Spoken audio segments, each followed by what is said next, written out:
คลังวัสดุสูงคณะกรรมการดูแลโรงครัวคณะกรรมการดูแลฝ่ายจราจรอย่างเงี้ยเมื่อมีการจัดกิจกรรมบิ๊กคลีนเดย์เราก็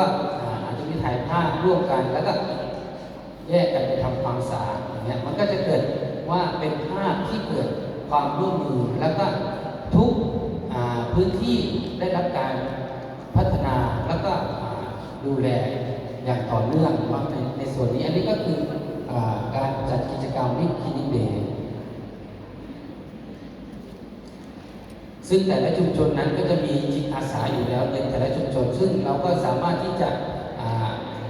จัดได้โดยกำหนดอยู่ที่เราตกลงกันว่าเราจะกำหนดจัดกิจกรรมเนี่ยในห่วงเวลาใดอันนี้เราก็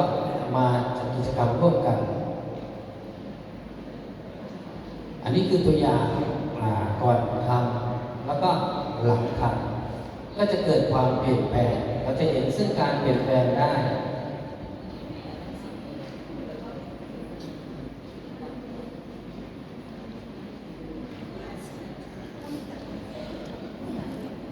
ในขั้นตอนที่ 7 ก็คือตรวจประเมินพื้นที่แล้วก็สรุปผลการปฏิบัติงานอันนี้ก็คือเมื่อ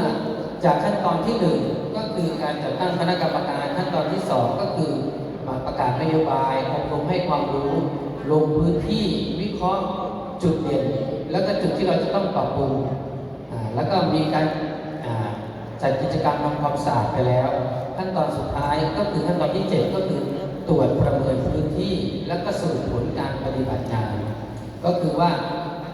จำนวนครั้งที่เราวางแผนกันไว้เนี่ยทั้งหมดกี่ครั้งสมมติว่าเรากำหนดไว้ว่าจุดนี้เราจะทำอยู่5 ครั้งแต่เมื่อเราลงมือปฏิบัติเนี่ยเราทำได้จริงกี่ครั้ง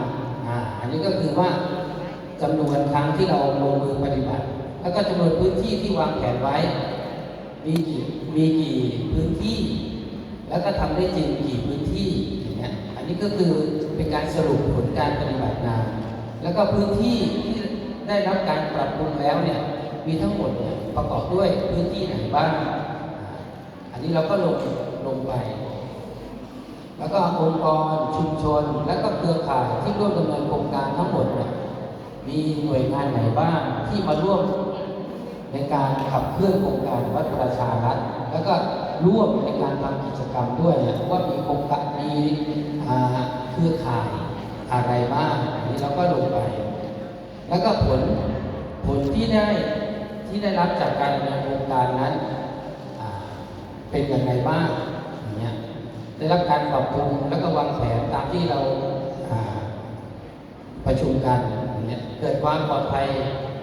แล้วก็สร้างความสามัคคีให้เกิดขึ้นในองค์กร